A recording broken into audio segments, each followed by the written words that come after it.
Жалпы Аким KG YouTube каналынын катталуучулары жана ошондой эле YouTube көрүүчүлөр баардыгыңарга ысык салам айтуу менен биргеликте бүгүнкү күндү дагы Бисмиллахир-Рахманир-Рахим деп баштап алдында турабыз. 17 май Москва убакыты боюнча 8ден 14 өттү саатыбыз. Автобусту күндүзгү режимге жандыралда баштайлы. Көптөн бери 5-6 күн болуп калды болуш керек. Видео жүктөй элекмин. Жумуш болуп атабы? Кандай болуп атат? Жакшы таап атамбы? Ошондагы көрсөтүп берейин. Анан бүгүн канча километр жүрөбүз, ошондо көрсөтүп берейин. Кеттик, силер менен мен Гүлжигит, баарыңарга ассаламу алейкум.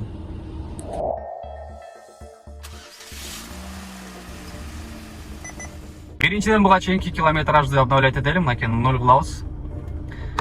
Анан санап баштайбыз. Точка А, точка Б болду. 0 кылдык, эми санап баштайбыз. Отчет кетти. Москвада эртең менен жамгыр жаап атат мынакей.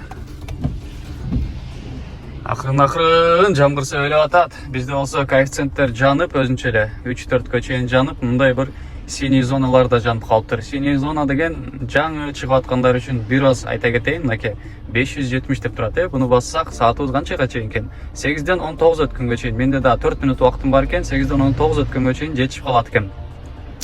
Так, бул минимальный заказ деген, мисалы силерди бир пассажир отурду. Отуруп соседний көчөгө деле мынакей дароо эле долгий поездка кеттик. Буну кабылдап коеюн, силерге сүйлөп коеюн.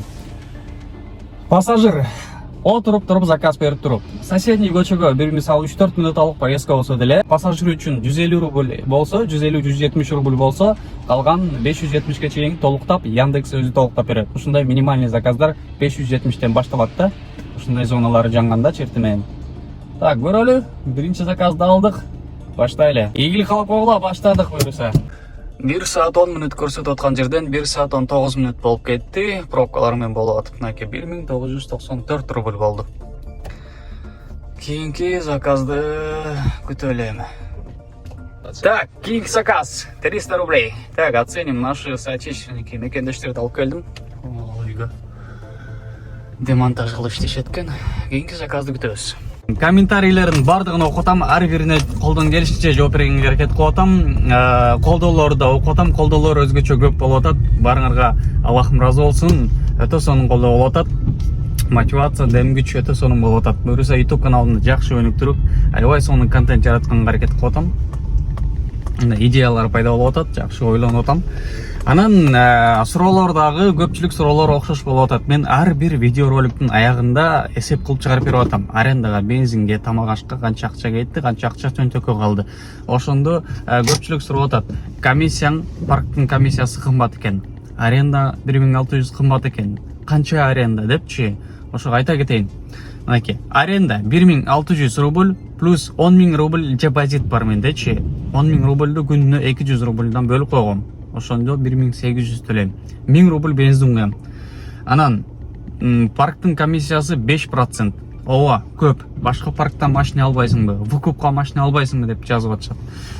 Ошолорго да жооп бере кетейин. Башка парктан машина ала албайм. Себеп дегенде 2019-жылы таксиге жаңы кирип туруп, бир 10 күн айдаганда автокырсыкка кабылып, машинени таксопаркка алып барганда алдыңкы поврежденияларын, детальдарын заводской менен санап, бир 100 000ден ашуун мага акча айып пул салып койгон. Телефон, паспортты залог алып коюшкан. Ошондо мен 10 күн чуркагам.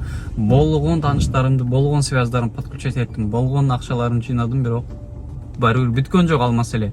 Анан айла жок 10 күндүн ичинде чечим чыгарып акылдашып адамдар менен Кыргызстанга кетип калган болчумун. Анан ошол парк мен жөнүндө негативный комментарий жазып койгон. Москва таксопарктары боюнча же болбосо Россия боюнча билбейм. Анан любой эле паркка мен водительдик удостоверениямды жөнөткөндө алар бажадан текшерет, служба безопасности жанакы негативный комментарий чыгып калат, анан мага машина беришпейт, отказ келет. Ошондой. А бул парк менен комиссиясы өтө кымбат болсо дагы мага машина берип атат, айла жок иштеп атам. Ошондой туугандар, видеону түрдүрүп салып, же болбосо аягына чейин көрбөй, ортодо бир мындай маанилүү маалыматтарды өткөрүп жүргөн бир туугандар үчүн дагы да кайталап кетейин. Ушундай болуп атат туугандар. Карагылачы пробканы, карагылачы. Выкупка да машина албайсыңбы, жакшы иштейт экенсиң деген сөздөр жазылып атат. Жооп бере кетейин. Выкупка 2021-жылкы жапжаңы Kia Rio Prestige комплектациясы менен алгам. 2,5 ай айдагандан кийин страховкага 100 000, первоначальный взноско 100 000 деген болчу, 50 000 бергем, ай сайын 10 000ден бөлүп берген болчу. ошол дагы келип калды, кварплат келип калды, ТО жасаш керек, ТОго 6,5 миң, летний резина бүт бардыгы менен акча өтө көп салып койгон үчүн таксопарктан условия болду, акча таап кел же машинаңды тапшыр деген. Ошол нерселерди, анан да башка нюанстарды, бытовой нюанстар бүт бардыгы менен биригип келип калган үчүн оор келип психически выдерживать этпей машинаны да тапшырып ийгем. Ошондой болгон. Ошондон бери выкупка желание жок туугандар. Пока билбейм, белгисиз. Анан могул жакын арада да могул машинаны 20-майда тапшырам деп таксопарк менен сүйлөшүп койгом. Билбейм. Андан кийин комфорт плюска машина чыкса, комфортко машина чыкса отурам, же болбосо такыр эле жумушту алмаштырам. Жөнөкөй айлык жумушка кирип, выходной менен как положено, эч кандай депрессия, стресс жок. Жөн эле иштей берем буюрса. Же болбосо комфорт чыгып калса, комфортты айдап көрөм, андан кийин да бизнеске дагы желание пайда болуп атат. Бизнести дагы бир көрсөмбү деп, өзүм үчүн жөн эле эксперимент катары элечи. Саат 11:07, 3 заказ кылдым, 2153 рубль болду. 4-чү заказга баратам. 4-чү заказ бүттү. 5-чи заказ бүтүп, 6-чы заказга келип калдык. Видеолор жагып аткан болсо, лайктардан басып, каналга катталып, комментарий жазып колдоп тургула, буюрса алдыда мощный проекттер, идеялар бар, ишке ашырабыз буюрса. 6-чы заказды бүтүрдүм, бензин жанып калды, эми барып бензин куябын. Саат 14:33 болду, бир аз перекус кылып тамактанып алдым, эми кайрадан эле линияга чыгалы да жумушту баштайлы. 7 минуттук подача, 1,50 коэффициент менен принимаем. Поехали. Ушундай болот негизичи. Машинаңды оталтырып жаныңан жылайын дегенде элечи заказ отменен дейт. Эрки пассажирлер бар, ушундай карап турат, 7 минут болсо, долгий болот экен деп коюп, тарс башка такси чакырып алышат да. Зато 1 минуттук подачасы менен жаныңыздан эле заказ келди. Ха-ха-ха. Торговый центрден 3 минутта бери жакта эле алып келдим. Кийинки заказ тоже коэффициент менен келип түшүп калды, тоже 3 минуттук подача. Бул деле жакын эле болуш керек. Мен могу уровеньимди көрсөтүп коеюн, сереброго аз калды, буюрса золотого 7500 балл болду. 8000 баллда золото ачылат, ошондо точка Б көрүнөт, каяка барышым көрүнөт. Ошондо кичине көңүл ток иштейм го деп койдум. Көптөн бери коэффициент жок заказдарды кабыл алып атып, азыр эми коэффициент менен заказдар түшүп атса, өзүнчө эле бир мындай бир башкача заказдар, элитный заказ сыяктуу эле сүйүнүп алам го чиркин. Хай, кечикпей бара калайын депчи.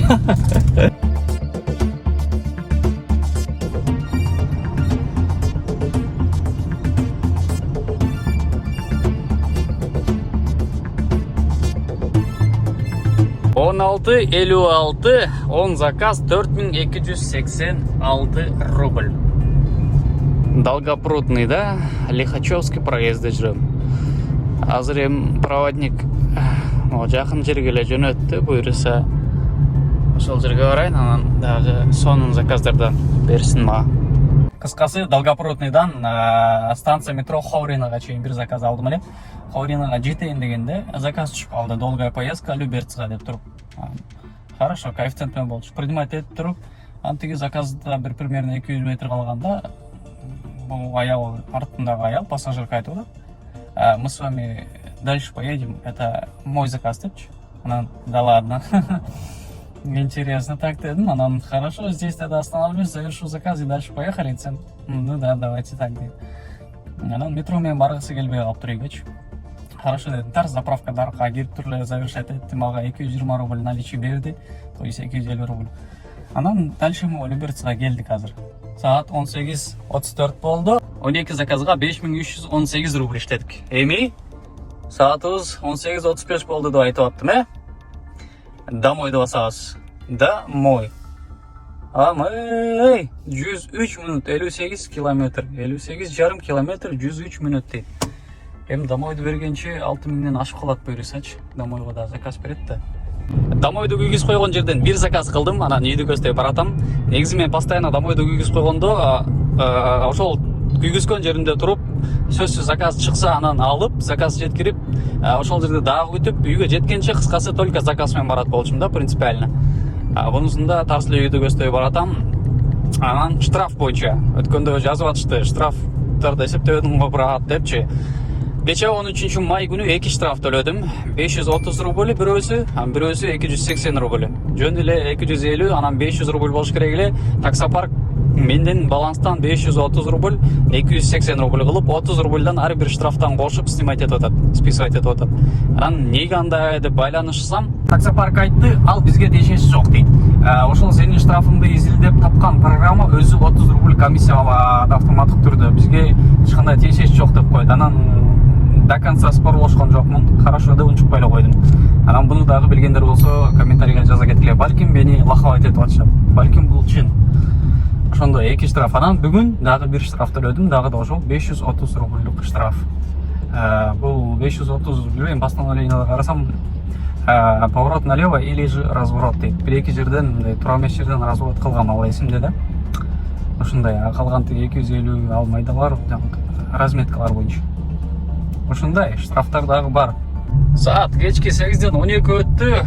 Канча? 15 заказ 6016 рубль дейт. Домойду күйгүскөндөн бери заказ тынбай берип атат. Үйгө чота кечигип барат окшойм. Дагы эле. Ушундай болуп атат тукумдар. Көчөдө 18 май саатыбыз 3дөн 45 өтүп атат. Таңда атырдык. Үйгө эмеле келдим. Буга да болсо өзүнүн бир белгилүү себептери бар. Бул жакта силерге эсеп кылып чыгарып койдум мынакей. Бүгүнкү күндүн сменасындагы аренда 1.6, депозит 200, бензин 1000 рубль, штраф 530 рубль, обед 407 рубль, перекус 120 рубль. Общий заработок 6016 рубль. Мынакей. Ой, тура эмес күндү көрсөтүп алыптыр. Мынакей 17 май, 15 заказ 6016 рубль. 3дөн 46 өттү. Уже 18 май болуп калды мынакей. Бүгүнкү 0 заработок. Ошол буларды минус кылып чыкканда 2159 рубль калды. Таза иштедик. Кудайга чексиз шүкүр. Видеону ушул моментке чейин көрүп келген бир туугандар болсо, жалпы барыңарга ассаламу алейкум. Дагы бир жолу рахмат чоң. Колдоо иретинде лайктардан басып, комментарийлерди жазып, жакын адамыңар менен бөлүшүп кеткиле. Кийинки роликтерден жолугушканча сак саламатта калгыла.